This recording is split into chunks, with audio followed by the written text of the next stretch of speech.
এই দোয়াটা শিখে নেন, ইনশাআল্লাহ আপনার জীবনের সমস্ত সংকট কেটে যাবে। আমি নিজেও ওই দোয়াটা বেশি বেশি করার চেষ্টা করি। দোয়াটা হচ্ছে, মুসা আলাইহিস সালাম একটা গাছের নিচে হেলান দিয়ে বসলেন, বসে দেখলেন দুজন মেয়ে দাঁড়িয়ে আছে দূরে, পানি নিতে পারছে না, লোকজন পানি নিয়ে যাচ্ছে, ওরা দাঁড়িয়ে আছে বেচারি। মুসা আলাইহিস সালাম গিয়ে বললেন, কি সমস্যা আপনাদের? এটা নিয়ে আপনারা আবার মেয়েদের সাথে কথা বলার চেষ্টা করেন, ঠিক আছে?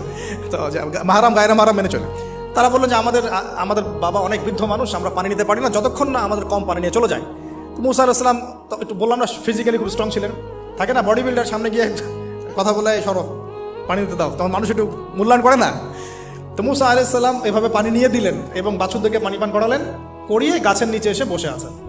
বসে বসে তিনি দোয়া করছেন, এই যে দোয়াটা তিনি দোয়া করছেন, রব্বি, একটা নেক কাজ করলেন না, মানুষের উপকার করলেন, নেক কাজ করে এসে গাছের নিচে বসে দোয়া করছেন, আল্লাহ এখানে তো আমার খাবার পানি বাসস্থান কিছুই নাই, আমি কি করব?